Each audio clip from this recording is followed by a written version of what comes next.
The Broken Ridge Pass did not forgive mistakes. That was the first thing Sergeant First Class Elena Thorne noticed about the briefing slide. Somewhere between the third bullet point on enemy activity patterns and the satellite overlay that showed the pass as a thin scar cut through granite mountains that rose like broken teeth against a colorless sky. The briefing officer, a lieutenant colonel named Harov, with boots so clean they reflected the overhead lights, had said it with the practiced detachment of someone who would not be making the journey himself. The terrain does not forgive.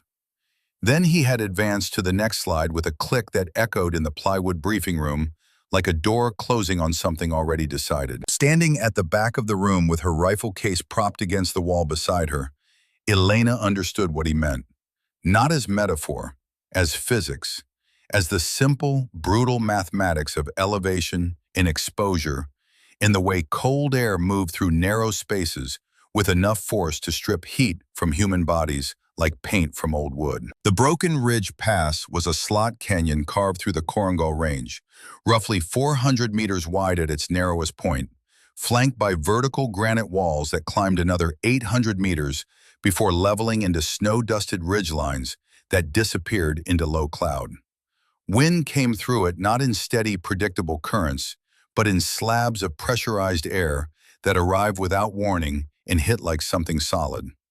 The temperature at 6,000 feet was minus 19 Celsius. By the time the convoy would stage at the southern approach just after dawn, ice crystals would already be forming on the rubber seals of optical equipment, on the exposed metal of rifle receivers, on the thin skin of human faces that had forgotten what warmth felt like.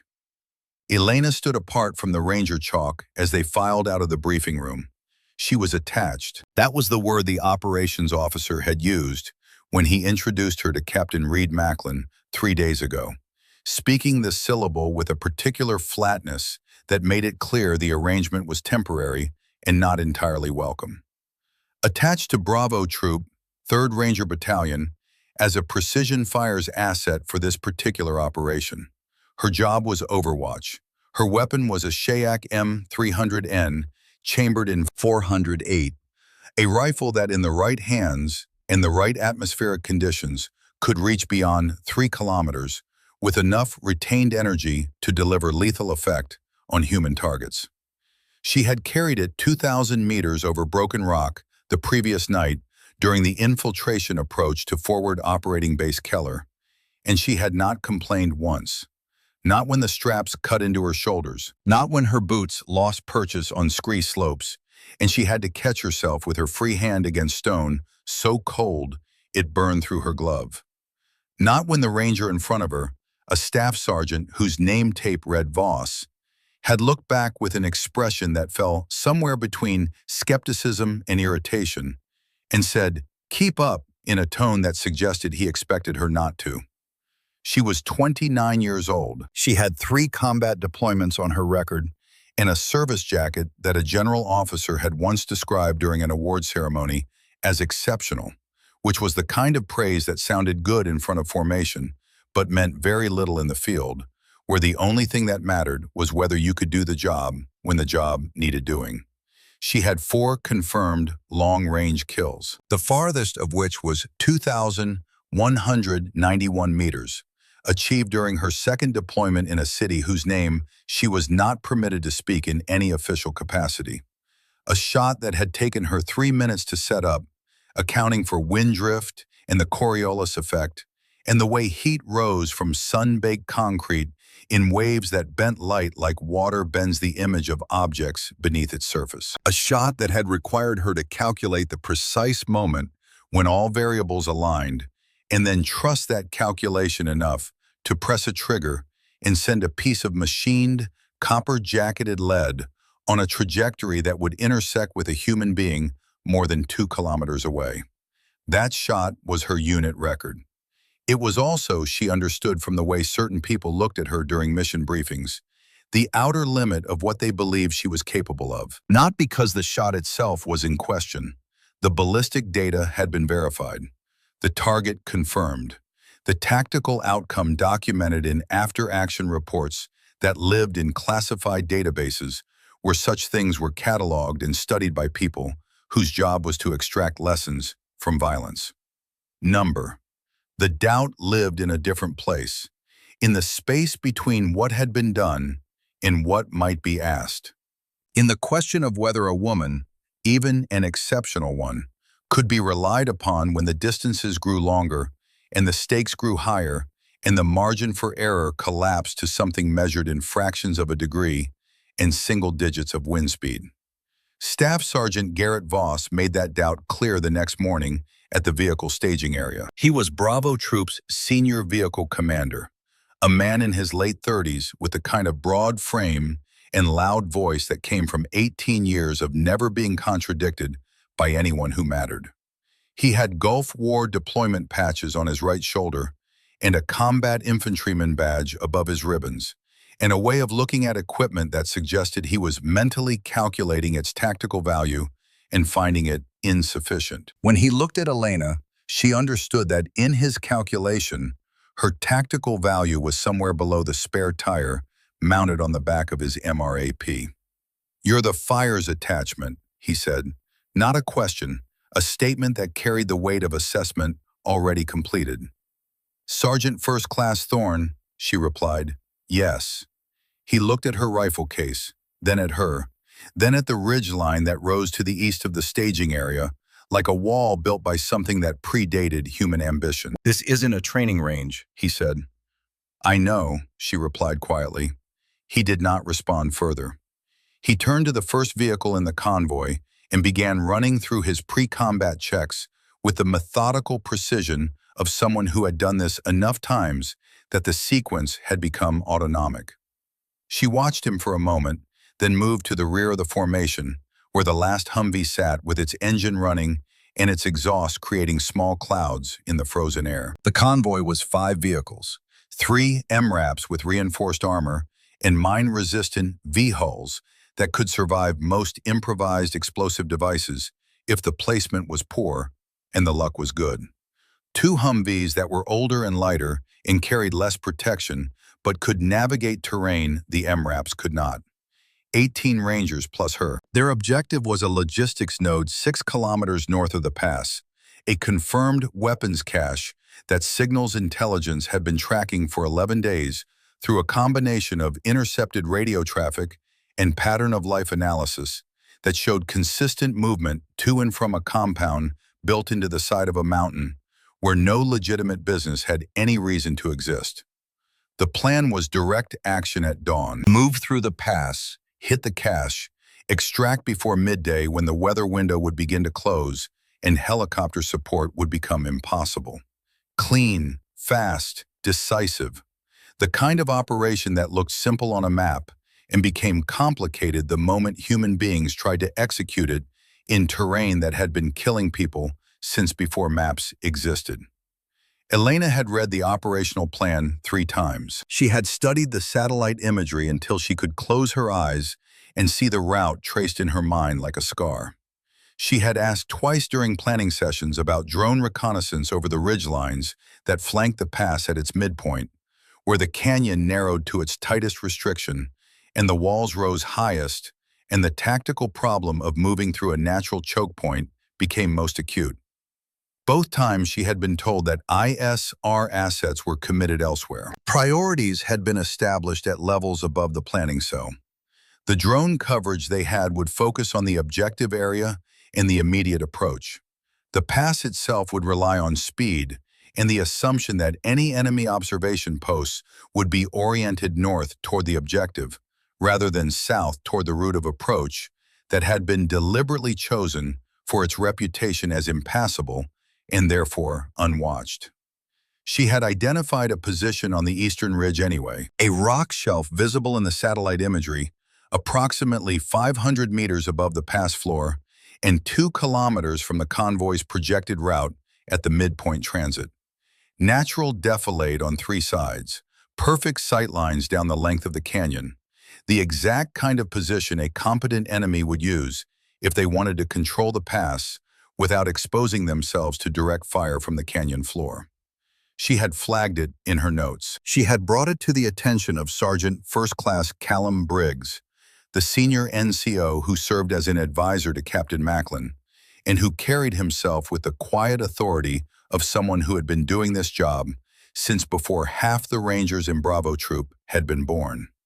Briggs had looked at her notes, had studied the satellite image with the careful attention of someone who understood that terrain held secrets that only revealed themselves to people who knew how to look. He had nodded, had said, "Good eye," had told her he would mention it to the captain. But when the final briefing came and Captain Macklin walked through the scheme of maneuver with his laser pointer tracing routes on the projected map, the Eastern Ridge position had not been mentioned.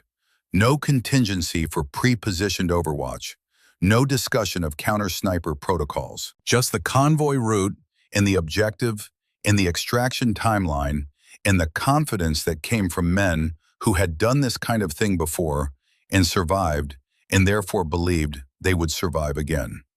Elena had not pushed. She was attached, not organic. A fire's asset brought in for a specific capability and expected to provide that capability when directed and otherwise remain out of the way. She understood the dynamics, understood that there was a difference between being technically correct about terrain analysis and being socially permitted to insist on that correctness when the people making decisions had rank and experience and a unit cohesion that she existed outside of. So she had kept her notes, had memorized the position, had calculated in her head the climbing route she would need to take to reach it, and the time that climb would require, and the fields of fire she would have once she arrived. All of it stored away like ammunition, kept ready for a weapon that might never be cleared to fire. The convoy began to move at 0612 hours. The first kilometer went smoothly in the way that things go smoothly when nothing has yet gone wrong. The road, if it could be called that, was compacted snow over broken rock, and the lead MRAP found it with the hesitant confidence of a vehicle whose driver was reading the surface in real time and making constant micro-adjustments to avoid the kind of mistake that would snap an axle or throw a track or send 2 tons of armored vehicles sliding sideways into a canyon wall. The sky had a low-pressure quality, a ceiling of gray-white cloud that sat on the ridgetops like something waiting. Snow had stopped falling during the night, but the air held the particular stillness that came before weather systems moved, that sense of pressure building against some invisible barrier that would eventually fail and release whatever violence the atmosphere had been storing.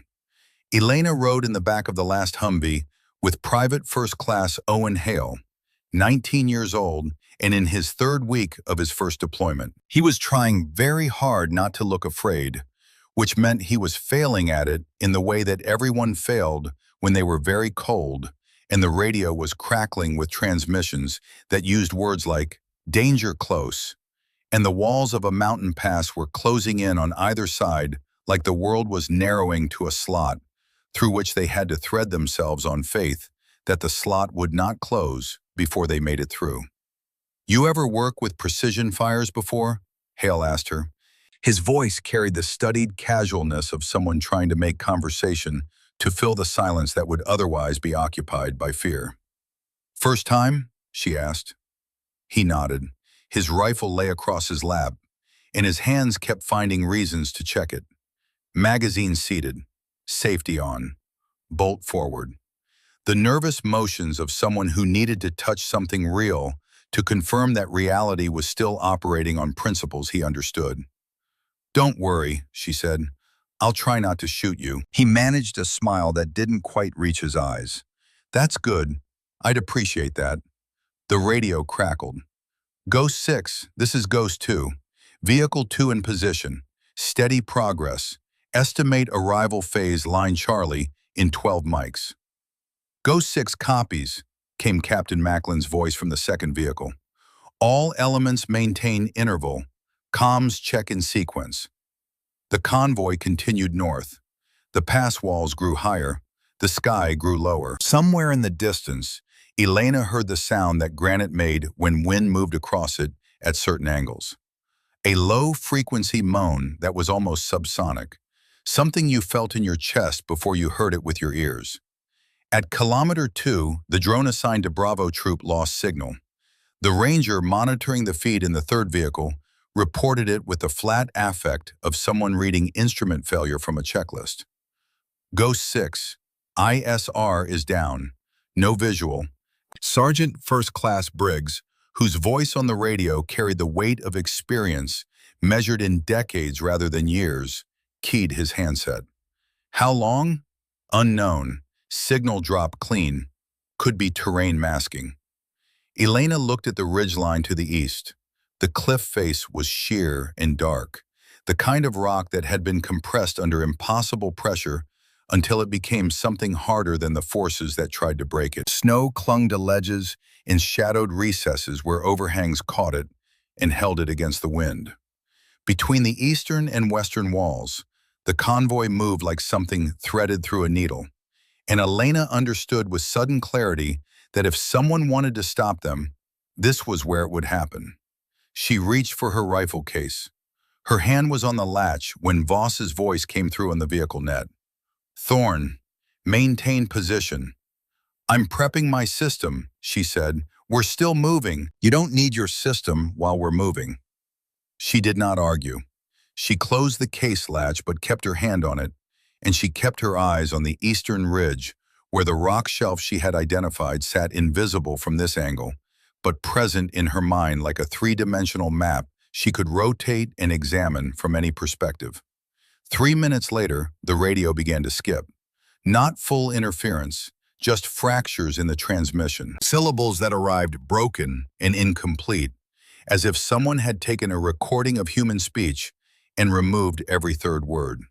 The communications operator in the lead vehicle reported it, and then the frequency shifted, and the fracture persisted on the new frequency too, which meant this was not equipment failure.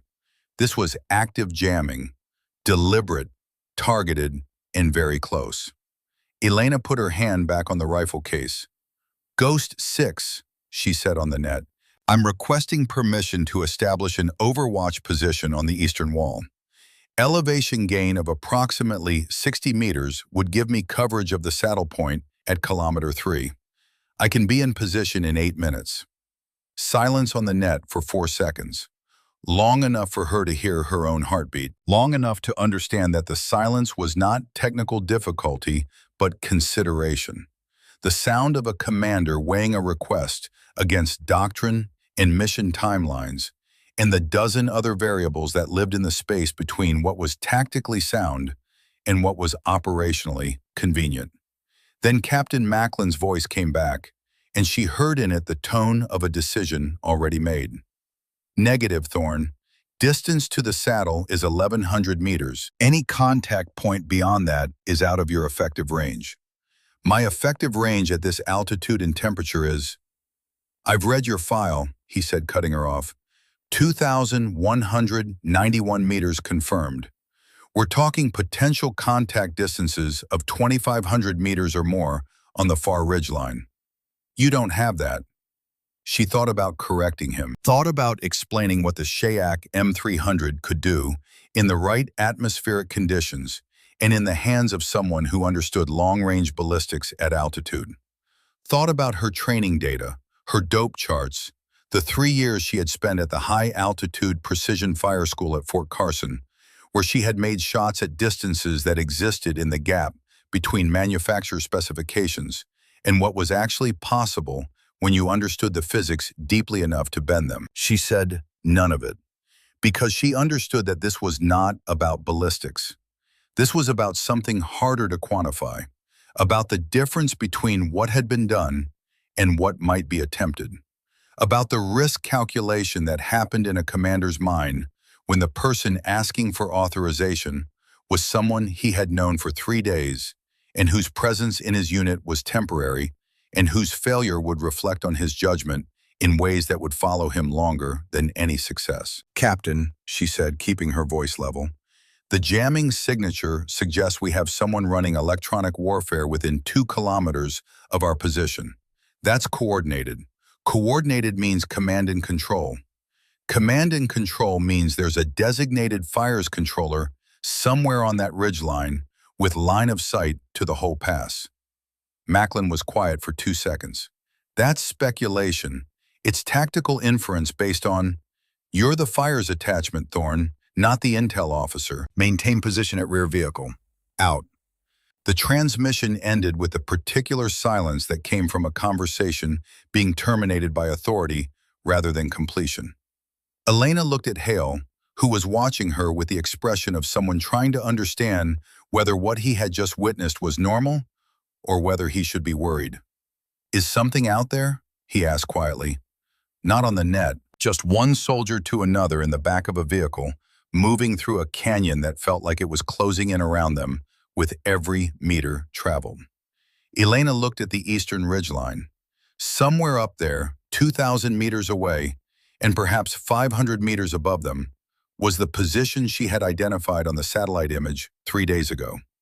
A rock shelf with natural defilade on 3 sides, and sight lines that would give a competent enemy observer perfect coverage of the entire path. She had flagged it in her notes. She had brought it to Briggs's attention, and now they were driving past it with nothing but speed and hope, and the assumption that if an enemy was there, they would see the convoy in time to react. "Yes," she said to Hale, "I think there's something out there." Hale nodded slowly. His hand went to his rifle again, checking the magazine for the 3rd time in as many minutes. "What do we do?" "We stay sharp," she said. At kilometer 3, the lead MRAP rolled around a bend in the road and stopped. The driver's voice came through the net with the careful neutrality of someone reporting a problem without yet understanding its scope. "Tight. Obstruction. Large rocks on the road." Elena had her hand on the door handle before Macklin's acknowledgement came through the net. The rocks were not natural. She understood that the moment the lead vehicle's external camera feed came through on the shared tactical display that Briggs was monitoring from the second vehicle. 4 of them, each the size of a washing machine, arranged across the width of the road with mathematical precision. Rockfall looked nothing like this. Rockfall was chaos and dust and gradient, the signature of gravity acting on fractured stone with no intelligence behind it. This was placement. This was geometry. This was someone who understood that the most effective way to stop a convoy was not to destroy it, but to create a problem that required the convoy to stop itself while trying to solve it. She was out of the vehicle with her rifle case open before anyone ordered a halt. She heard Voss's voice behind her, sharp with authority and irritation. "Thorne, back in the vehicle." "I need a position," she said, not looking back, her hands already working the latches on the case. "Back in the vehicle, Sergeant First Class." "That is a direct order." She stopped, looked at the eastern ridge, looked at the rocks arranged across the road, looked at the geometry of the situation, and understood with the clarity that sometimes came in the seconds before violence that they were in the kill zone right now, that the rocks were not the threat, but the bait, and that somewhere up on that ridgeline, someone was watching through an optic and waiting for exactly this moment when the convoy was stationary and bunched and presenting the kind of target that existed in training manuals as the example of what not to do. She got back in the vehicle. She closed the door. She put her hand on her rifle case, and she counted seconds in her head while she waited for the thing she knew was coming. 18 seconds later, the mine beneath the lead MRAP's front axle detonated. The blast was not large. It was a pressure plate IED designed not to destroy, but to disable, to stop the lead vehicle and seal the front of the column while leaving the vehicle itself intact enough that the Rangers inside would survive the initial explosion and then have to dismount into whatever came next. The tactical logic of it was elegant in the way that well-executed violence was always elegant, and Elena recognized it even as the sound of the explosion was still echoing off the canyon walls, and the smoke was still rising in a column that looked black against the gray sky. This time, no one told her to get back in the vehicle. She was through the door with her rifle case in hand before the smoke finished rising, and she was moving east toward the cliff face, while behind her Rangers were dismounting and establishing sectors, and beginning to return fire on targets they could not yet see, but knew with absolute certainty were there. The first shots came from the east. Not a volley, a sequence. 4 shots in 4 seconds, spaced with the deliberate timing of people who had done this before and understood the value of fire discipline. In the opening seconds of an ambush, panic fired more bullets than training, but panic was ammunition, leaving the barrel with no guidance except fear. These shots had purpose. The first round struck the engine block of the second MRAP. Not the windshield where it might have been defeated by armored glass. Not the side panels where the angle might have caused deflection. The engine block, where a heavy caliber round could disable the vehicle's mobility and create a second obstacle that would further seal the convoy's forward movement. The second and third rounds hit the armored glass of the lead vehicle's cab. The glass held, but the impact was disorienting. Spiderweb cracks radiating from the impact points and rendering the driver effectively blind, which meant the lead vehicle was now disabled and the driver could not see, and the Rangers inside were trapped in a metal box that had just become a coffin if they stayed inside it. The fourth round hit Corporal Vincent Hayes in the left shoulder as he dismounted from the rear door of the third vehicle. Hayes went down hard, his rifle clattering against the road surface, but he did not lose consciousness. Elena saw him moving toward cover immediately, dragging himself with one arm toward the wheel well of the MRAP he had just exited. The fact that he could drag himself meant the bone was not completely shattered. The fact that he was moving at all meant he was still in the fight, even if he could no longer fire a weapon. She filed this information away in the part of her mind that tracked friendly casualties and assessed their impact on tactical capability, and understood that every Ranger who went down reduced their combat effectiveness by some percentage that could be calculated if you knew the math. More shots from the west. A secondary element at lower elevation, approximately 600 meters, working the side of the column from the blind spot created by the disabled lead vehicle. Staff Sergeant Vale, commanding the second Humvee, was hit by a fragment from a ricochet that cut his cheek open in a line that looked like someone had drawn it with a red marker. The shock of the impact and the blood that immediately began flowing caused 2 Rangers near him to break cover briefly, and one of them, Specialist Aaron Graves, took a round through the thigh that spun him around and put him on the ground in a position that meant the femoral artery might be compromised, and if it was, he had minutes before he bled out in the snow. 2 wounded in 90 seconds. Elena moved before she had finished forming a conscious plan. She went east and high, not into the open where she would draw fire, but along the base of the eastern cliff face, moving parallel to the road in the shadow of the rock, where the granite rose like a wall and created a narrow band of dead ground that offered concealment, if not cover.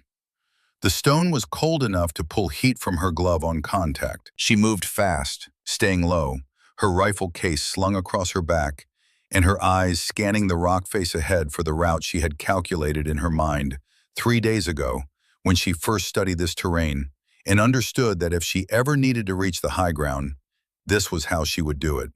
She needed elevation.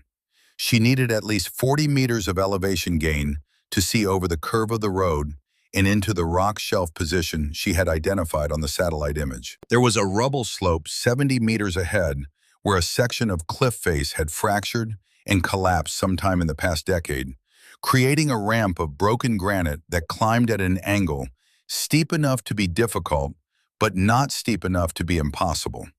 It was not ideal. It was exposed on the west face, which meant that anyone watching from the western ridgeline would be able to see her climbing. But it was what the terrain offered, and in combat, you did not get to choose perfect positions. You got to choose between the position that existed and no position at all. She climbed. Her boots found purchase on rock edges that were sometimes solid and sometimes loose enough that small stones broke free and clattered down behind her in a sound that seemed impossibly loud against the background noise of gunfire that had now become continuous. Below her, Rangers were engaging targets on both ridgelines, firing controlled bursts that were meant to suppress rather than kill. because at these distances, with these weapons, they could not see what they were shooting at, only the general direction from which incoming fire originated. The wind hit her at the 30-meter mark, not the pulse gusts she had been experiencing at ground level. This was a sheer wind coming horizontally off the western ridge at approximately 18 miles per hour, carrying a load of fine ice crystals that immediately began to build on her weapon optics and on the exposed skin of her face. She blinked hard behind her eye protection and kept moving, because stopping meant cooling down, and cooling down meant her muscles would stiffen and her reaction time would slow, and she would become less effective at exactly the moment when effectiveness was the only thing that mattered. At 42 meters of elevation, she found a natural brace. Two slabs of rock that had fallen against each other during the ancient collapse and formed a triangular gap just wide enough for her elbows. She went prone on the rock, and the stone was so cold it felt like lying down on iron pulled from a freezer. She pressed her cheek against the stock of the M300 and looked through the scope. The scope was alive with ice crystal interference. She could see perhaps 60% of what she needed to see. The eastern ridge line showed as a dark, irregular line against the gray sky, and she could make out the general area of the rock shelf she had identified. But the detail was washed in white grain, the visual noise that came from atmospheric moisture freezing on the objective lens faster than body heat could melt it. She pulled a chem wipe from her chest rig and cleaned the ocular lens once. Better. Not good. Better. The improvement would last perhaps 90 seconds before the ice built up again, which meant she had 90 seconds to find what she was looking for, or she would have to clean again and lose time she might not have. She pulled her laser rangefinder from its pouch and pointed it at the rock shelf position she had identified. Held it steady for 3 seconds against the wind that was trying to push her aim point around. The display settled and showed a number that made something cold settle in her stomach that had nothing to do with the temperature. 2,890 meters. She swept left 20 degrees toward the area where the secondary muzzle flashes had been visible in her peripheral vision during the climb. The rangefinder pulsed. 598 meters. That was the western element. Close enough for the Rangers to handle if they could reorient their fires and close the distance. Not her problem. She moved the rangefinder back to the east and began sweeping the ridgeline methodically, section by section, using her knowledge of the satellite image to navigate toward the position she believed would give an enemy observer the best combination of concealment in fields of fire. The rangefinder pulsed on a rock formation 60 degrees north of her initial aim point. She held the laser on it and waited for the display to stabilize. 3,247 meters. She looked at the number for a long moment, feeling the wind on her left cheek and hearing the sound of gunfire below, and understanding that the distance between where she was and where that number pointed was greater than anything she had ever attempted outside of a training environment where missing meant starting over rather than dying. She put her eye back to the scope and found the position at 3,247 meters. The image was small, impossibly small, a dark mass against dark rock at a distance that translated to roughly 12 milliradians of angular subtension at this magnification. She could not identify a human figure. She could not identify anything with certainty, but she could identify the shape. The slightly asymmetric bulge on the right side of the rock shelf that had not been visible in the satellite image. The subtle geometry of something constructed rather than deposited. A hide. Someone was there. And that someone was coordinating the fires that were tearing into Bravo troop below. She keyed her radio. Ghost 6, this is Thorne. I have a position. Captain Macklin's voice came back through her earpiece, and she could hear the strain in it, the sound of a man trying to maintain control while the situation deteriorated around him. Sit rep, I have observation position, East Ridge Line, 42 meters elevation. Target identified at 3,247 meters. Suspected command element. A pause, long enough that she thought the transmission might have been lost to the jamming, that was still fracturing radio communications into broken syllables. Then his voice came back, careful and measured in the way that people spoke when they were choosing words that would matter later. Repeat that distance. 3,247 meters. I'm looking at a constructed hide site at that range. The jamming origin is consistent with this location. If there's a fire control element coordinating this ambush, that's where it is. Another pause.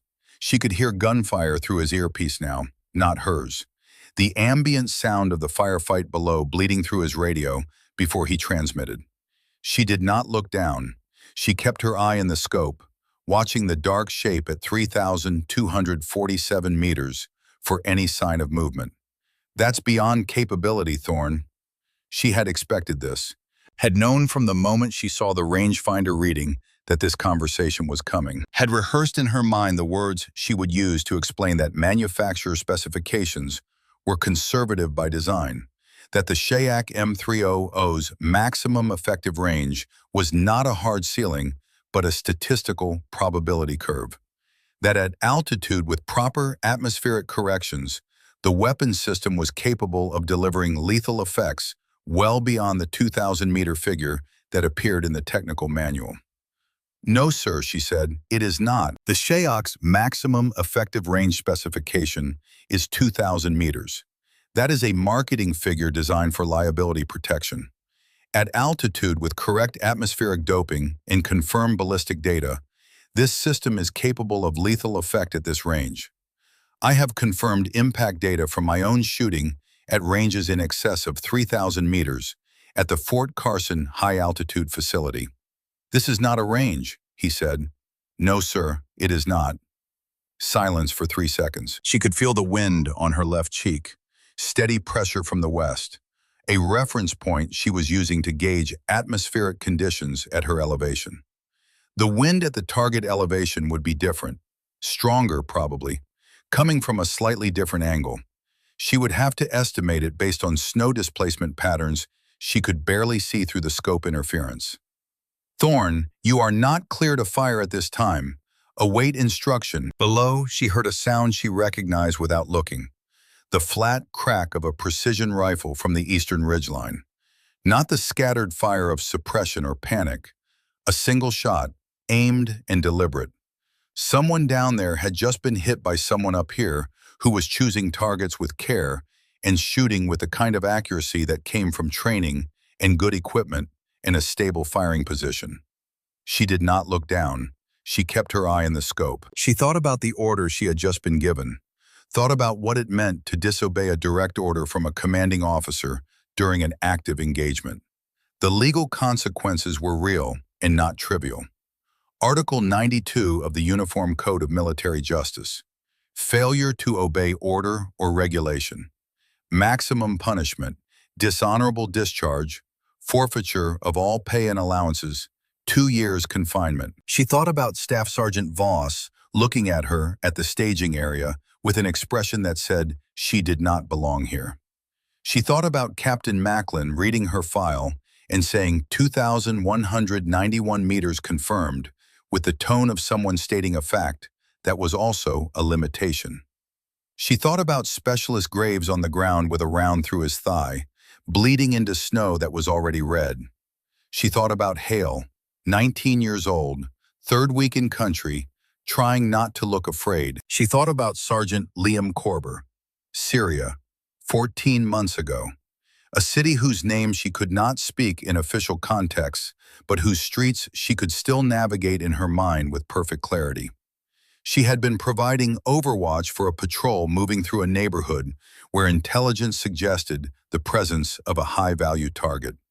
The target had appeared on a rooftop at 1,847 meters. A long shot, but not extreme, well within the capability envelope of her weapon system and her training. She had calculated the wind at 12 miles per hour based on visible indicators at her elevation. Flags hanging from balconies, dust movement in the street, the way heat shimmer moved across her sight picture. She had made her corrections and taken her shot and watched through the scope as the round passed half a meter to the left of the target, who dropped behind cover and disappeared. 20 minutes later, the patrol she was covering took fire from a different position. An improvised explosive device detonated beneath the lead vehicle. Sergeant Liam Corver, her spotter, her friend, a man who was 28 years old and engaged to be married and planning to leave the Army after his deployment to start the family he talked about during the long hours of waiting that made up most of their time together, was killed instantly by the blast. His last words on the radio, transmitted in the seconds before the explosion reached him, were about wind. "Reeves, the wind just shifted. We need to recalculate." And then static. And then nothing. And then the voice of another soldier reporting the casualty with the flat affect that came from training designed to keep people functional when everything inside them wanted to shut down. She had missed the wind call. Not by much. The actual wind speed had been 16 miles per hour, not 12. A difference of 4 miles per hour over 1,847 meters translated to a missed distance of 0.8 meters. Close enough to see the impact, far enough to matter. The target had survived.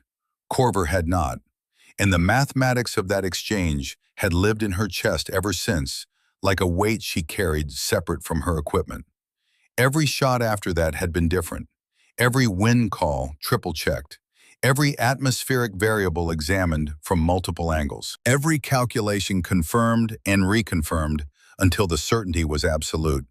Because missing was no longer just a training failure or an embarrassment or a mark on a qualification card. Missing was Corver on the radio saying they needed to recalculate. Missing was the silence that came after. Briggs's voice came through on a private channel, quiet and steady. "Thorne, I'm watching your position. I know what you're looking at." "Copy," she said. "I also know what Macklin just told you." "Copy."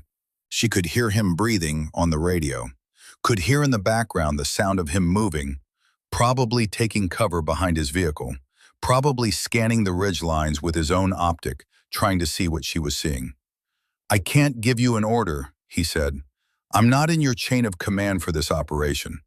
But I'm going to tell you what I see. I see a coordinated ambush that's tearing us apart. I see jamming that's compromising our communications. I see fires coming from multiple positions, with discipline that suggests command and control. And I see you on that ridge with a shot that nobody else can take."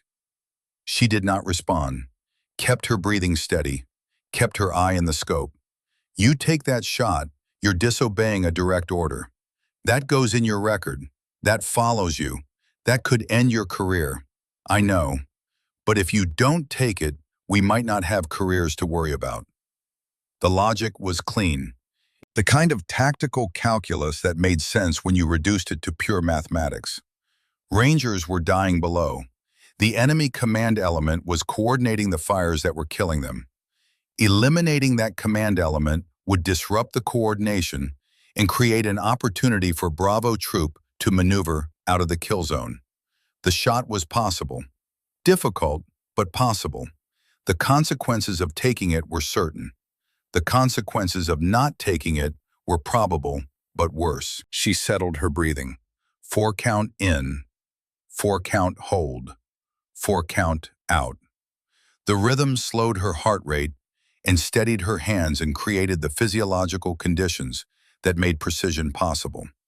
She was aware of her heart beating at roughly 70 beats per minute.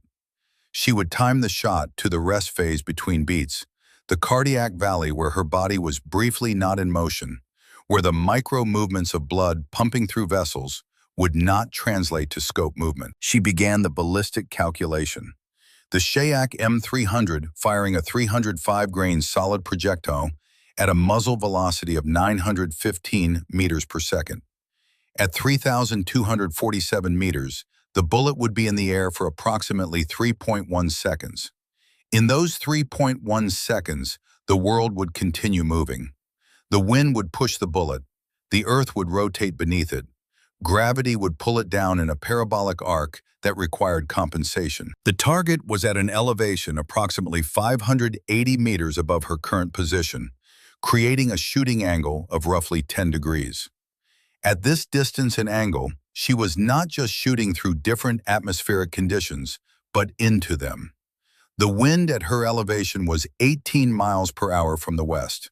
The wind at the target elevation, based on snow movement patterns she could barely discern through the scope, was stronger, 24 miles per hour, possibly as high as 26. At a crosswind component of 24 miles per hour, sustained over 3,247 meters of flight path, the wind drift would be substantial.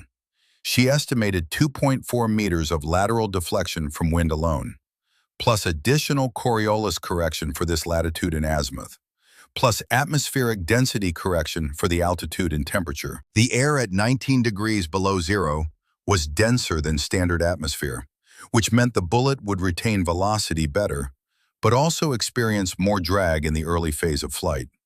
She had all of this in her head, had been doing these calculations since she was a private at sniper school, reducing them over 12 years until they were not calculations exactly, but something more like fluency. Like reading. You did not read by sounding out letters. You read by meaning. She did ballistics by meaning. The hold was 4.7 milliradians elevation and 3.1 milliradians windage. She dialed 3.8 milliradians of elevation into the scope turret, feeling each click under her gloved fingers. The rest she would hold mentally, using the reticle pattern in the scope as a reference grid, and placing her aim point at a position that existed not where the target was, but where the intersection of bullet trajectory and target location would occur 3.1 seconds in the future. She set the mental reference for the wind hold on the left edge of the rock formation she could see, a dark, vertical line that would serve as her aiming stake. Then she put her eye back to the scope and waited. The wind dropped. Not completely, not gone, but it paused in the particular way mountain winds sometimes pause between one cycle and the next. A brief hesitation in the atmosphere as the pressure differential that drove the wind reached some temporary equilibrium. She felt it as a reduction in the pressure on her left cheek. 2 seconds, maybe 3. That was all. That was enough. She let her body go still in a way that was difficult to describe to people who had never done it. Not tensed, not relaxed, but suspended, like a clock at the exact moment between ticks. Her heartbeat was there but slow, and she timed everything to the valley between beats, when her body was briefly not a system of pumping blood and expanding lungs, but just mass held steady by will. She looked at the hide. The shape moved again, a definite repositioning, someone adjusting something. She could not see details, but she could see movement. And movement meant living presence. And living presence at that location meant the person coordinating the ambush that was killing the Rangers she had been sent here to protect. She centered the crosshairs 3.1 milliradians west of the shape, 4.7 milliradians elevated from it. Using the mental picture she had built of the hold, trusting 12 years of training and the mathematics that lived in her mind like a language she spoke fluently, she took a half breath, let half of it out. Her finger was already on the trigger, not pressing but resting with a pressure so light it was closer to touch than force. She felt the trigger face through the glove, felt the point of contact where intention would become action. She pressed. The M300 fired.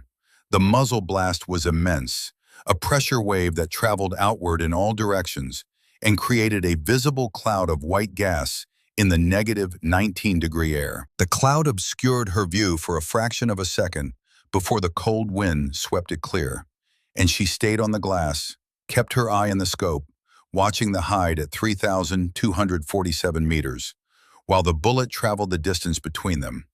1 second. The bullet was somewhere in flight, traveling at approximately 600 meters per second at this point in its trajectory, following the arc she had calculated, being pushed by wind she had estimated, falling under gravity she had compensated for. 2 seconds, still traveling. Somewhere in the darkness between her position and the target, a piece of machined copper and lead was moving through air molecules and being affected by forces she could not see, but had accounted for in the mathematics that put it on this path. 3 seconds. The shape in the hide moved. Not the repositioning shift of a moment ago. This was different. This was a collapse. Sudden and asymmetric. The way a sandbag collapsed when the sand found a way out. The upper part of the shape fell inward. The equipment she had seen as a dark mass, a radio or a spotting scope, moved with it, toppling, then settling into stillness. She stayed on the glass, waited, watched the hide for secondary movement, for any indication that there was another person there, that the collapse had been something other than what it appeared to be. Nothing. The hide remained still. The shape did not move again. She keyed her radio, and her voice was steady in a way that surprised her. Shot out. Target hit. East Ridge Line, 3,247 meters. Confirming. No one responded for a long moment. The silence on the net stretched until it became its own kind of sound. The absence of communication that meant everyone was processing what she had just said and trying to reconcile it with what they knew about distances and capabilities, and the woman who had just claimed to have done something that existed at the edge of possible. Then Briggs's voice came back, flat and professional in the way that senior NCOs spoke when they were managing a tactical situation that required immediate action, regardless of how they felt about it. Copy, Thorne. Confirm hit. Eyes on ridgeline. The effect was not immediate. This was not cinema where the death of one person caused the immediate dissolution of an opposing force. The ambush continued for 40 seconds after the shot, but it continued differently. The rhythm changed. From the eastern ridgeline, the fire became irregular. Shots spaced unevenly, the signature of a team that had lost its coordination reference. A fire control element in an ambush of this complexity was not merely shooting. It was sequencing, directing, shifting priority of fires between the eastern and western elements to create maximum effect on the column below. Without that direction, each shooter fell back on individual judgment. An individual judgment in a confused engagement was almost always conservative. The frequency of eastern fire dropped by roughly 60% in the first 30 seconds after her shot. The Rangers on the ground noticed. She could hear it in the radio traffic, the shift from defensive urgency to offensive possibility. Someone, probably Briggs, was already issuing movement orders. All Bravo elements, suppression shift east, 3-round bursts, suppress and advance to reference point Charlie. The western element, which had been responding to coordinated cues from the eastern fire control position, went intermittent, then ceased entirely. Whether they withdrew or went to ground, the effect was the same. The left flank of the column stabilized. The Rangers had room to maneuver. On the eastern ridge, the surviving members of the ambush element made a decision Elena recognized from the pattern of fire. They were withdrawing. Short bursts every 20 seconds, the signature of a bounding withdrawal, where men moved in alternating teams while others provided covering fire. They were not running. They were professionals executing a tactical withdrawal correctly. But they were withdrawing. She tracked them briefly through the scope. She had one shot she could have taken, a figure at approximately 800 meters visible for perhaps 3 seconds in a gap in the ridgeline. She did not take it. The tactical situation had shifted. That man withdrawing was no longer the priority threat. The priority was below her, where Rangers were wounded and needed treatment, and the convoy needed to reorganize and begin movement before the weather window closed entirely. She came off the rock and moved back down the rubble slope. The descent was faster than the climb, and she took it in controlled falls, using the rifle as a counterbalance, letting momentum carry her down sections that would have required careful climbing on the way up. She reached the road surface in under 2 minutes. Graves was propped against the wheel well of the third vehicle, a combat tourniquet applied to his thigh and cinched tight enough that the bleeding had stopped, but his face had gone very white. His eyes were open and tracking, though, which meant he was still conscious and aware and processing what was happening around him. Hale was next to him, holding pressure on a secondary bleed point below the tourniquet, his hands red with blood that looked black in the gray light. Hale looked up at Elena when she arrived. "You shot someone," he said. The tone was not accusatory.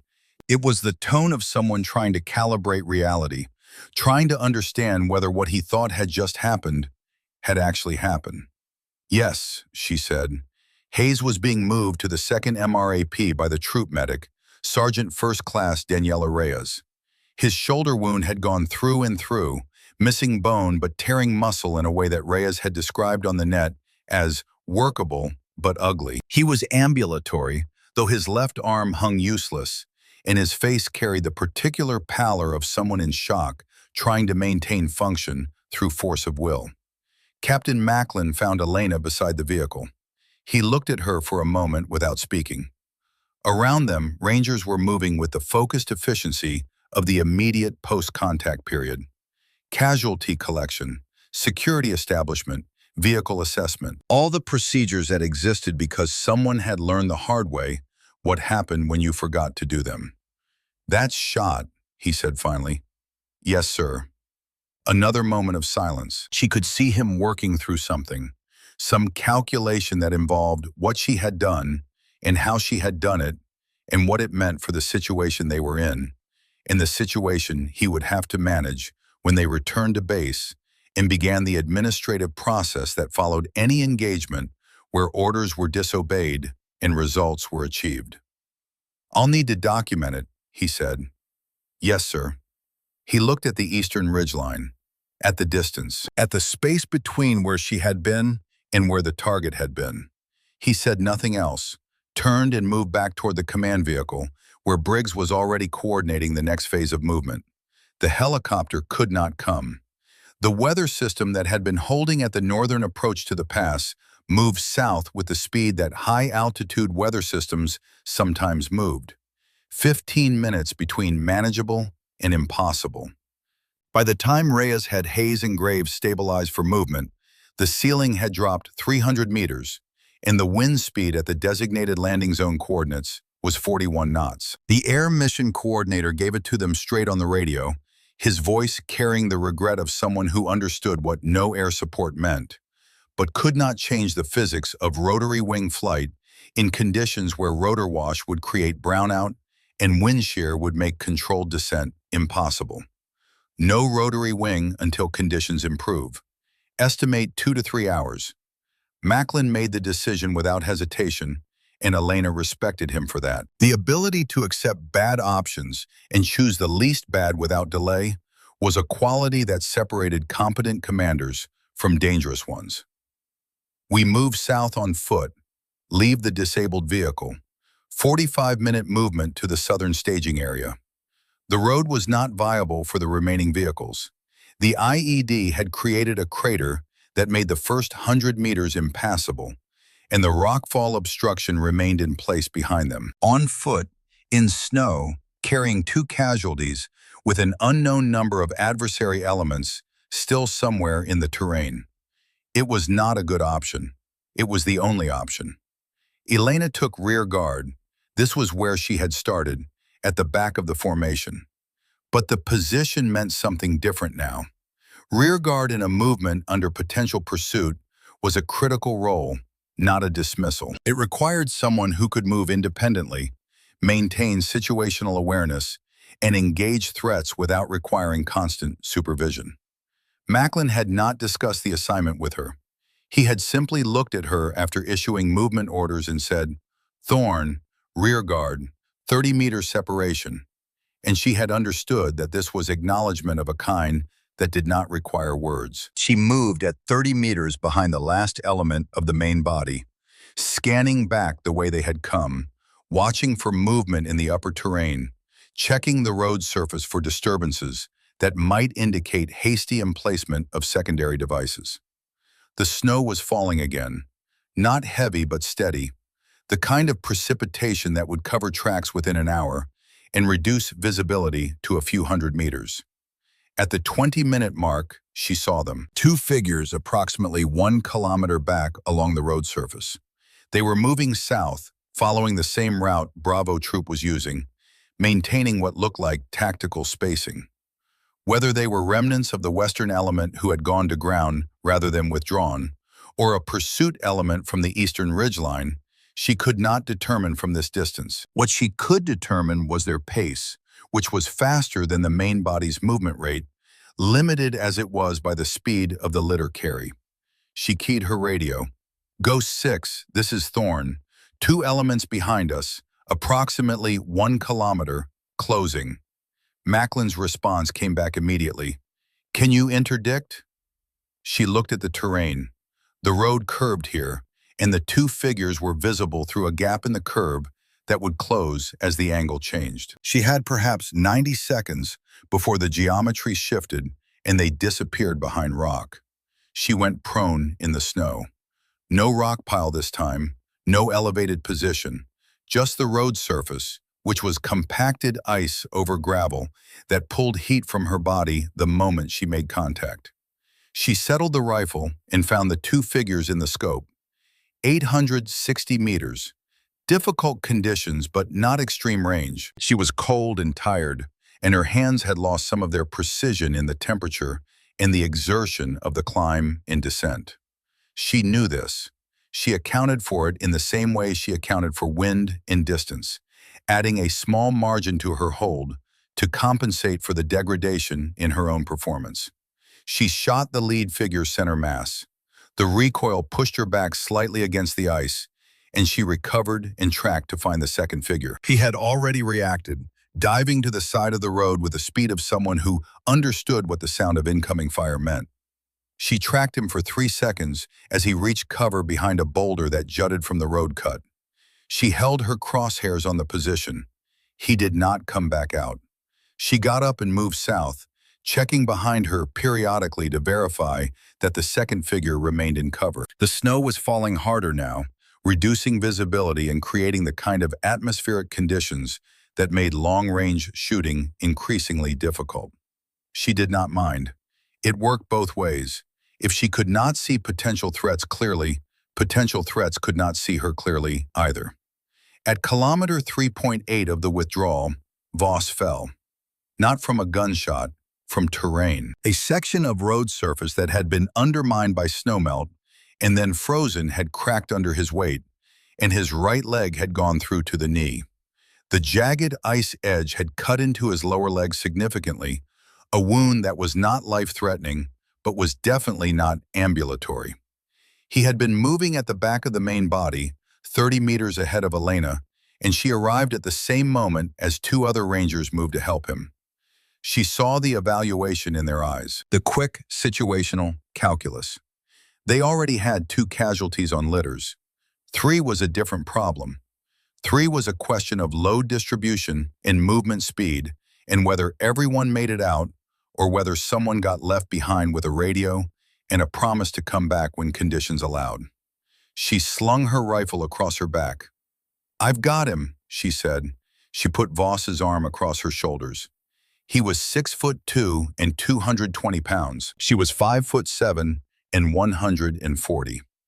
And the next kilometer and a half was not easy. She remembered every step of it later, not as a clear, linear sequence, but as a series of sensations. The weight across her shoulders, the cold air in her lungs, the sound of Voss's breathing beside her ear, which was pained and controlled in equal measure. The breathing of someone who had been trained to maintain discipline even when hurt. Halfway through, his voice came quiet beside her ear. "I was wrong about you." She did not respond immediately. She was focusing on foot placement, on the rhythm of movement, on the management of effort across distance. "Save it for the after-action review," she said finally. His weight shifted slightly, an attempt to help her balance. She felt it and understood it as an acknowledgement of a different kind, the physical equivalent of an apology. At the southern staging area, she handed him to Reyes and did not look back at his expression. She knew what it would be, had seen it before on the faces of men who had made judgments about capability based on assumptions, and then had those assumptions proven wrong in ways that could not be dismissed or explained away. She did not need to see it again. The snow came heavy at the staging area, Not the light crystal fall of early morning, but genuine snowfall, the kind that covered things. Within 20 minutes, the road into the pass was invisible. Within 30, the shapes of the disabled vehicles at the northern end were lost to the weather. The firefight was 2 hours behind them, and it was already becoming a different country, a place that existed now only in memory and radio logs, and the wounds carried by the men who had been there. Rangers settled into the staging area with the quiet purpose of people in the aftermath of violence. Casualties were managed with the clinical efficiency that training provided when emotion would have been counterproductive. Security positions were established on the perimeter, fields of fire designated, sectors of responsibility assigned.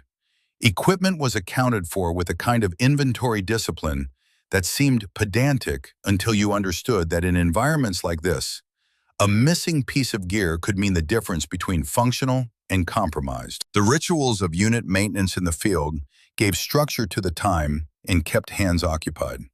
People talked less than they normally would have. Not from grief exactly, because Hayes and Graves were stable, and Voss was mobile, even if he was limping, but from the particular exhaustion that came from sustained fear, now metabolized into the body as something chemical and depleting. Elena sat apart from the main group, not isolated. She maintained visual contact with the security positions and had her radio on, monitoring the command net for any change in situation or timeline. But she positioned herself at a remove that she had not chosen consciously and was not entirely sure she could account for if someone asked. It felt necessary in a way that went beyond tactical consideration.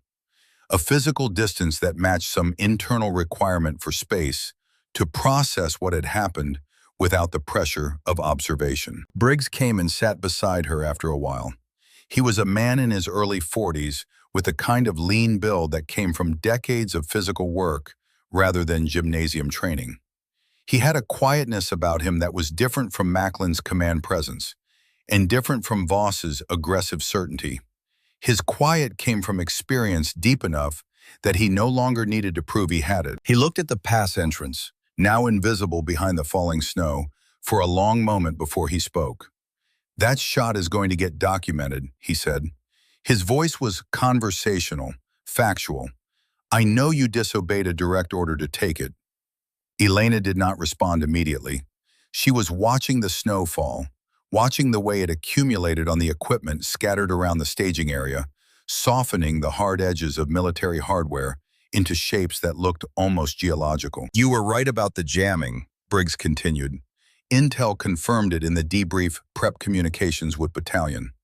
There was a command and control element at the eastern position.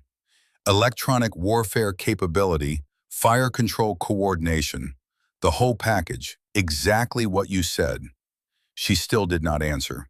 The wind had shifted slightly, coming now from the north rather than the west, carrying the smell of snow and stone and the particular emptiness of high-altitude air. "The distance will need to be verified," he said. "Your rangefinder reading versus confirmed GPS coordinates of the position once we can get imagery assets back over the area. Standard procedure for any engagement at extended range." "I know," she said. Briggs nodded slowly. He pulled a canteen from his kit and took a drink, then offered it to her. She accepted it and drank, the water so cold it hurt her teeth. "The rangefinder will be right," he said. It was not a question. "Yes," she said. He nodded again, was quiet for another moment, and in that moment, Elena understood that he was choosing his words with the same care she had used choosing her whole point on the shot. He was calibrating something, deciding what needed to be said and what could remain unspoken. "Nice shot, Thorne," he said finally. Then he stood and walked back toward the command vehicle where Macklin was coordinating with battalion on revised extraction timelines. Elena sat alone again and listened to the radio traffic. Macklin's voice talking to the battalion operations center, his words clipped and professional as he walked through the engagement sequence.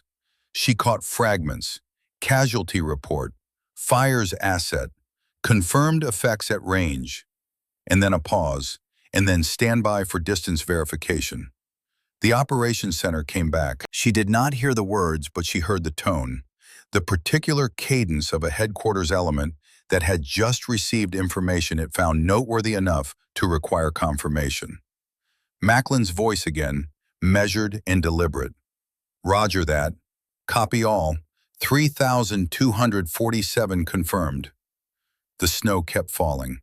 The pass filled in behind them, accumulating in layers that would eventually bury the evidence of the firefight under white that looked clean and new and entirely indifferent to what had happened beneath it. Elena looked at the sky.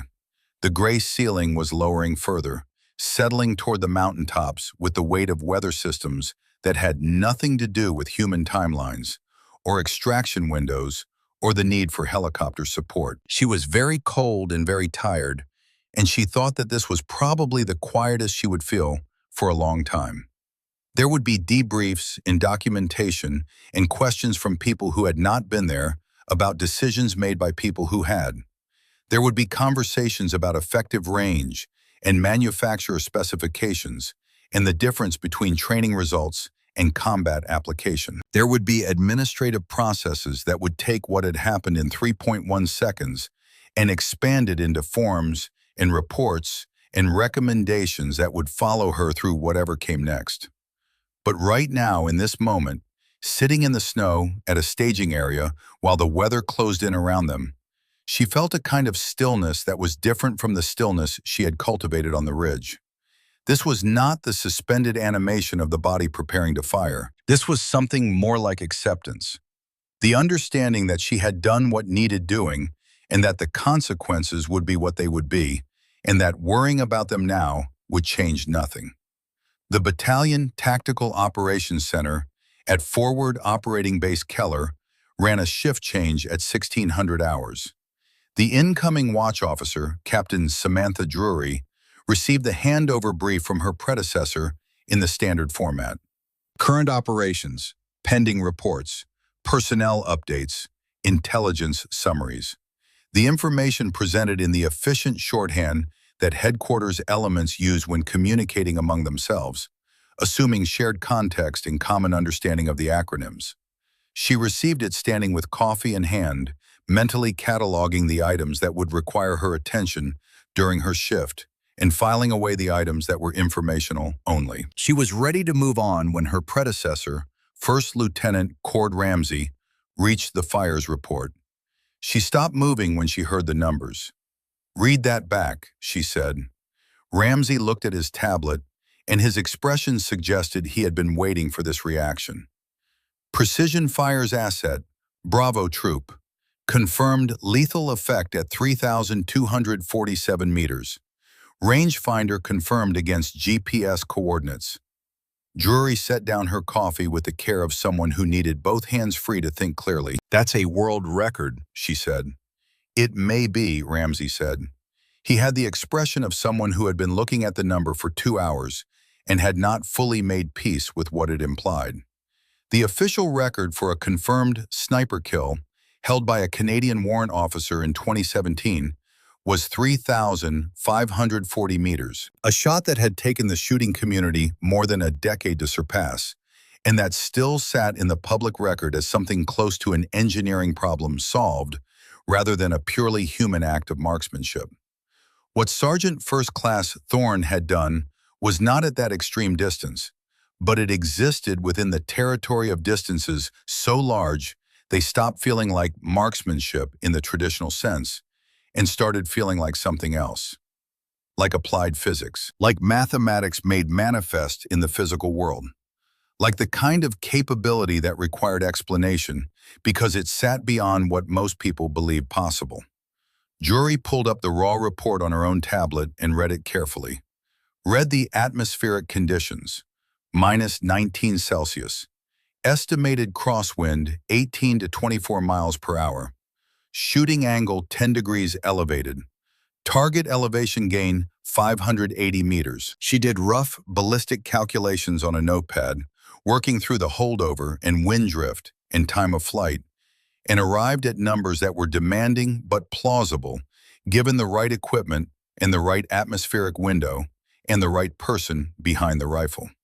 She forwarded the report to the battalion commander with a subject line that read, "Recommend review fires report, Bravo Troop 0800 local." Then she sat back in her chair and looked at the number again and thought about what it meant that a sergeant first class with 3 deployments had just done something that existed at the edge of human capability while simultaneously disobeying a direct order from her commanding officer. The problems that created were not simple. The excellence and the disobedience existed in the same action, inseparable. And the Army's systems for documentation and recognition were not designed to handle situations where both were true simultaneously. Lieutenant Colonel Arthur Vance, battalion commander, read the report at 16:23 hours. He was a man in his late 40s who had commanded at every level from platoon to battalion and understood that combat created situations that could not be adequately captured in the forms designed to document them. He read through the engagement sequence twice, paying attention to the timeline and the communication logs, and the specific language Macklin had used when describing Thorne's actions. He called Macklin directly on a secure line. The captain answered from the staging area with the background noise of movement and preparation audible behind his voice. "Captain," Vance said, "walk me through this engagement." Macklin did. He presented the information with professional detachment, not minimizing the chaos or the casualties or the communications breakdown that had left them operating in a degraded command and control environment. He also did not minimize the disobedience. He described Thorne's request for Overwatch position, his denial of that request, her unauthorized movement, his order to hold fire, her decision to engage anyway. He presented all of it with the same flat precision, making clear that he was providing facts rather than interpretation, understanding that his job was to give the commander the information needed to make decisions, rather than to make those decisions himself. "She disobeyed a direct order," Vance said when Macklin finished. "She disobeyed my direct order," Macklin confirmed. "Yes, sir." "And your assessment?" There was a long pause. Elena, listening to her radio from across the staging area, could hear the silence stretching out as Macklin considered his answer. She understood what he was weighing, the tension between what had been ordered and what had been achieved, the question of whether results justified methods or whether methods mattered independent of results. "Sir," Macklin said finally, "she was right about the terrain analysis. She was right about the enemy position. She was right about the threat assessment. The engagement broke when that command element was eliminated. The tactical situation shifted immediately in our favor. She preserved the column." He paused, and Elena heard him take a breath. "But she disobeyed," he said. "That is also a fact that exists independent of the outcome." Vance was quiet for a moment. "How the hell do I document this, Captain?" "I don't know, sir," Macklin said honestly. "I've been trying to figure that out for the last 2 hours." The report, when it finally circulated at division level the following morning, used careful language. It described the engagement in factual terms, noting that precision fires were delivered at extended range, resulting in confirmed enemy killed in action and subsequent disruption of enemy command and control capabilities. It used the phrase uncoordinated fires in the summary, which was a way of indicating that the fires had been delivered without explicit authorization, while avoiding the more direct language of disobedience or insubordination. A division fires officer read the report and attached a note recommending ballistic verification and formal documentation as possible world-class marksmanship performance. Someone else, no one ever determined exactly who, used the phrase "mountain pass miracle" in an informal message. The phrase attached itself to the engagement report with the tenacity that informal phrases had in bureaucratic systems, becoming shorthand for something that could not be easily categorized. By 2200 hours, Elena was sitting in the plywood dining facility at FOB Keller, eating reheated beef stew and drinking black coffee that had been sitting on the warming plate long enough to develop the bitter edge that came from overheating. The facility was mostly empty, Just a few Rangers from other units finishing late meals or starting early ones, depending on their shift schedules. Voss walked in. He was moving carefully, favoring his right leg, the bandage visible under his pant leg where the medics had dressed the wound. But he was moving under his own power, which meant the damage had been manageable and the treatment effective. He got food from the serving line and sat down across from her without asking permission. For a moment, they both looked at their trays. The food was standard deployed rations, the kind of meal that provided calories and basic nutrition without pretending to provide anything resembling pleasure. They ate in silence for several minutes. "You carried me," Voss said finally. "Kilometer and a half." Elena did not look up from her tray. "You needed carrying."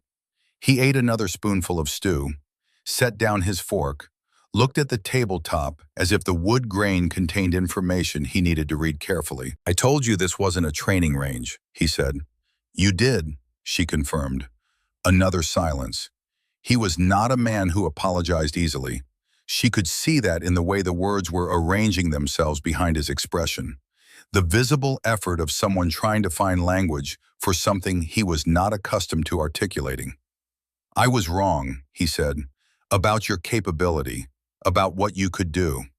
She looked at him then, understanding that this cost him something to say. "I've been doing this 18 years, he continued. "Gulf War, Iraq, Afghanistan. I've worked with a lot of people, some exceptional, some adequate, some neither. I looked at you at the staging area and I made a judgment based on assumptions I didn't examine." He paused. "I saw someone I thought would be a liability, someone we'd have to accommodate rather than someone who would contribute. And I was wrong about that, completely wrong." Elena set down her fork. "You know what the hardest distance was today, Sergeant?" He waited. "It wasn't 3,247 meters. It was the distance from the back of your convoy, where you put me because you didn't think I belonged, to that rubble slope where I had to prove I did. That distance I had to cover alone, without support, without acknowledgement, just me and the certainty that if I was right and you were wrong, I'd still have to carry the consequences of proving it." She paused. "The bullet went where the math said it would go. That's physics. But crossing from attachment to Ranger in your eyes? That required more than ballistics. It required you to see past what you expected to see. And I couldn't do that for you. You had to do that yourself." Voss was quiet for a long moment. When he spoke again, his voice carried something that might have been respect, or might have been understanding, or might have been both. "You're right," he said. "And for what it's worth, you're not in attachment anymore. Not to me. Not to anyone in Bravo Troop who was in that pass." He stood, picking up his tray. "Welcome to the team, Thorne." The weather broke at 0400. Elena was not asleep when it happened. She had slept for perhaps 2 hours in the temporary quarters building and woken at 0330, which was a pattern she had developed across 3 deployments and had long since stopped fighting. Some part of her remained calibrated to the operational rhythm, even when there were no immediate operations, maintaining a state of partial alertness that made sustained rest difficult. She was sitting outside the temporary quarters on a concrete step when she felt the barometric pressure change. A subtle shift in the way the cold air felt against her face. A reduction in the loaded quality of the sky. It was not something that could be seen or heard, but something that registered at a level below conscious observation. The body's understanding of atmospheric physics operating faster than the mind could process. By 0415, stars were visible at the northern horizon, small points of light appearing in gaps in the cloud cover as the weather system that had locked down the valley began to break apart and move on. She sat and looked at them for a while, these distant nuclear furnaces whose light had traveled across space for years, or decades, or centuries to arrive at this particular moment and illuminate this particular patch of Afghan mountainside where she sat thinking about distances. The evacuation flights would begin at first light. Hayes and Graves would go to the surgical facility at Bagram, where their wounds would be properly treated and their recovery would begin. Voss would go to the same facility for his leg. The rest of Bravo Troop would begin the administrative process that followed any significant contact. Reports, depositions, debrief interviews, the long procedural tale of an event that would be documented and analyzed and referenced in training materials for years. She knew her name would be in those materials. She was not sure how she felt about that. She had not become a sniper to prove anything. That was not a satisfying story to tell about oneself. The narrative of the woman warrior proving herself against doubters. It was too simple and too theatrical, and it missed the actual mechanics of how she had arrived at this point. The true story was less dramatic. She had become a sniper because she was exceptionally good at a specific set of skills: patience, spatial reasoning, atmospheric mathematics, a particular quality of stillness that she had possessed since childhood, and that she had never found a better application for than the job of placing bullets at extended range with precision. What she was good at was not a statement about other people. It was just a fact about her, like her height or her blood type, or the way her hands moved when she calculated wind drift. She thought about the shape in the scope, the collapse, the 3.1 seconds of flight time that had preceded it. She did not think about this with particular emotion, not pride, not guilt. She thought about it the way she thought about all her confirmed shots, as a technical event with real consequences, requiring periodic examination to remain honest about what she did. She had saved the column. She believed that. The engagement pattern had broken in the seconds after the shot, with the clarity of a circuit being opened. The removal of the coordinating element had caused the enemy's system to fail in a predictable way, and 18 Rangers plus one attached fires asset had walked out of the Broken Ridge Pass because the system had failed in that predictable way. She also knew that she had disobeyed a direct order, and that the reasons for that disobedience, however operationally sound, did not fully erase the fact of it. That fact would sit in her record alongside the confirmed effects in the rangefinder reading and the phrase "Mountain Pass Miracle." The tension between those facts was something the Army would process through its documentation systems, and something she would carry through whatever came next in a quieter, less documented way. This was not tragedy. This was the job. The acceptance of consequences that came from making decisions under pressure when all options carried costs, and the only unacceptable option was paralysis. She heard boots behind her. Hale. He had a cup of coffee, and he offered it to her without speaking. She took it. He sat on the step beside her, and they looked at the clearing sky together, watching the stars emerge as the cloud cover continued to break apart. After a while, he said, "Why do you do it?" She knew what he was asking. Not why do you do this job in the general sense. He was 3 weeks into his first deployment, and he was not asking existential questions about military service yet. He was asking something more specific. Why had she climbed that rubble slope and lain down on frozen rock and taken a shot that no one had sanctioned against a target she could barely see? She thought about it honestly, which required sorting through multiple layers of motivation to find the one that felt most true. "Because they were my people," she said finally, "even the ones who didn't want me there." Hale was quiet for a while. He was young enough that this answer cost him something to sit with. She could see him working at it, turning it over in his mind. The idea that protection did not require welcome, that you could cover the ground of people who had not asked for your cover and who might not acknowledge it even after you provided it. He did not say anything in response. Neither did she. The conversation had reached its natural endpoint, the place where further words would add nothing and might diminish what had been said. The stars brightened as the cloud layer continued to break.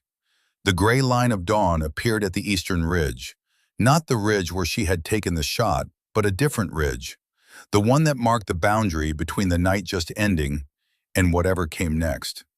72 hours later, Elena was called to the Tactical Operations Center. Macklin was there, along with Briggs and a major from division staff, whose name she did not catch, but whose presence indicated that whatever was about to happen had significance beyond the battalion level. Macklin handed her 2 documents without preamble. She read them both, taking her time, understanding that these pieces of paper represented the Army's attempt to resolve an administrative problem that had no clean solution. The first document was a recommendation for the Silver Star for conspicuous gallantry and intrepidity in action against an enemy of the United States. The language was formal and specific, detailing the circumstances of the engagement and the tactical impact of her actions, and the lives preserved as a result. It was signed by Macklin, by Briggs, and by Voss, whose signature appeared slightly irregular, as if he had signed with his non-dominant hand, while his dominant hand was otherwise occupied. The second document was a letter of reprimand for willful disobedience of a direct order from a commanding officer during combat operations. The language was equally formal and equally specific, detailing the communications timeline and the explicit denial of permission to engage and her decision to fire anyway. It was signed by Macklin alone. "Both go in your file," Macklin said. "Division Legal reviewed the situation and determined this is the only administratively viable approach. The medal acknowledges the tactical outcome. The reprimand acknowledges the method. They exist in your record as separate facts that are also related." He paused, and Elena understood that he was watching her reaction, trying to gauge whether she found this resolution acceptable or objectionable.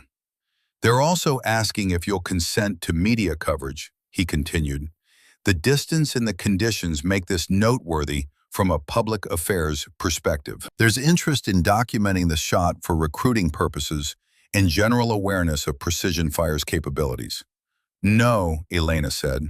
The word came out more firmly than she had intended, and she saw Macklin's expression shift slightly. "Sergeant," he said, using her rank to establish that this was professional conversation rather than casual discussion. "This could be significant recognition, the kind of visibility that can benefit a career." "With respect, sir, I'm declining." The major from division staff spoke for the first time. "Sergeant First Class Thorne, can I ask why?" Elena looked at him, this field-grade officer she had never met, whose job apparently included asking soldiers to explain their reluctance to be turned into public relations assets. She chose her words carefully. "Sir, if this becomes about me proving I could make a shot everyone said I couldn't make, then it becomes about ego, about vindication. And that's not what happened on that ridge." She paused, organizing her thoughts. "What happened was tactical problem-solving under pressure. I read terrain that others dismissed. I identified a threat that command did not prioritize. And when circumstances required it, I applied skills that have been used by snipers for generations. The fact that I did it at an unusual distance is mathematically interesting, but tactically incidental." She looked at Macklin, then back at the major. "If we publicize this as some kind of exceptional achievement, the message becomes that women can do extraordinary things if they try hard enough. But the actual message should be that competent people make competent decisions when given the opportunity. The distance isn't the story. The story is that I knew what needed to be done, and I did it." The major studied her for a moment. "That's a principled position, Sergeant, but you understand that turning down this kind of recognition could limit your career options going forward." "Then I'll deal with those limitations, sir." Macklin nodded slowly. "Understood. I'll inform Division that you decline media participation. The paperwork will proceed without it." He stood, and Elena understood the meeting was ending. "For what it's worth," he said, extending his hand, "you were right, and I was wrong to deny you." She shook his hand. "You were following doctrine, sir." Doctrine just hadn't caught up to the situation we were in. "Maybe," he said, "or maybe I was following assumptions I should have questioned sooner." That evening, Elena found herself in the dining facility again, the same plywood structure with the same uneven sign on the wall. The facility was quieter than usual, most of Bravo Troop having already rotated through evening chow and returned to their quarters or their duty stations. She ate alone, which suited her mood. She was halfway through her meal when Hale appeared with his tray.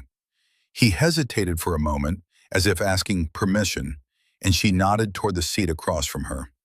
He sat. They ate in companionable silence for several minutes. Then Hale set down his fork and looked at her with the expression of someone who had been working up the courage to ask a question. "Can I ask you something?" he said. "Yeah, when you were up there on that ridge, looking at that target, did you know you could make the shot?" Elena thought about it honestly. "No," she said. "I knew the math said I could. I knew the conditions were at the edge of possible, but knowing and believing are different things. So what made you pull the trigger?" She was quiet for a moment, watching the way the overhead lights reflected off the surface of her coffee. "Because the math was sound," she said, "and because Rangers were dying, and because being wrong would have cost them. But being right and not taking the shot would have cost them too." She looked at him. "So I chose to trust the math and trust myself, even when no one else did." Hale nodded slowly, processing this. "That's the bravest thing I've ever heard," he said. "No, Hale. The brave thing is what you'll do next time someone tells you something's impossible. You'll remember today, and you'll check the math yourself before you believe them." At 0400 the next morning, Elena sat on the same concrete step, watching the same stars emerge from behind weather that was finally clearing for good. The air was cold and still and carried the particular clarity that came after storm systems moved through and left the atmosphere scoured clean. She thought about Corver, thought about the wind call she had missed and the consequences that had followed, thought about the weight she had carried since then, and the way that weight had shaped every calculation she made and every shot she took. She understood now that the weight would never fully leave. It was not meant to. It was the cost of doing work that mattered, where mistakes had consequences that could not be undone. But she also understood that she had done something today that Corver would have approved of. She had made the hard call, had trusted her training and her judgment when everyone around her was telling her she was wrong, had carried the burden of that decision, and would continue carrying it regardless of what medals or reprimands ended up in her file. The dawn broke over the eastern ridge, not the ridge where she had taken the shot, the other ridge, the one that marked boundaries between what had been and what would come next. The sky lightened from black to gray to the particular blue that came at high altitude when weather systems moved on and left clarity behind. In the pass below, the snow continued its work of covering and concealing. The road where they had fought, the positions where they had bled, the distances they had crossed, both measured and unmeasured. All of it being rendered invisible by weather that cared nothing for human events and proceeded according to its own physics. They denied her the cover she requested, so she climbed alone and became the cover they needed. 3,247 meters, 3.1 seconds of flight time. A bullet following mathematics that did not care about doubt or assumption or the space between what people believed possible and what actually was possible when you understood the variables deeply enough to account for them. But the longest distance was never measured in meters. It was measured in the space between dismissed and indispensable, between attachment and Ranger, between who they thought she was and who she proved herself to be through action rather than argument. The mountains kept their silence as they always did, as they always would, holding their secrets and their dead and their stories in stone that would outlast all the people who passed through these valleys carrying their brief, violent purposes. The snow would melt eventually. The spring would come. The pass would look different under different light. But some things would remain. The ballistic data in a file somewhere, documenting that on a particular day, in a particular place, under particular conditions, a sergeant first class had placed a round on target at a distance that pushed against the edge of what the human nervous system could achieve when combined with precision engineering and mathematical certainty. And somewhere in that same file, a letter of reprimand documenting that the same sergeant first class had disobeyed a direct order to achieve that result. Both facts true, both facts permanent, both facts existing in tension that would never fully resolve because some things could not be resolved, only acknowledged and carried forward. Elena Thorne stood and picked up her rifle case and walked toward the airfield where helicopters would soon arrive to take them out of these mountains and back to the forward operating base, and eventually back to wherever soldiers went when the immediate fighting was done and the longer process of documentation and recovery began. Behind her, the pass was white and clean and still. The longest distance measured not in the space a bullet traveled, but in the space between doubt and trust, between isolation and belonging, between the person she had been when she arrived and the person she was becoming, with each decision made under pressure, when all the easy options had already been exhausted. The mountains watched her go with the indifference of geology. And when the sound of her boots on snow had faded, and the helicopters had come and gone, and the weather had covered even the traces of their landing, the mountains returned to their silence, keeping their accounting in stone and ice and the thin, cold air where mathematics and human will had intersected for 3.1 seconds and changed everything that came after.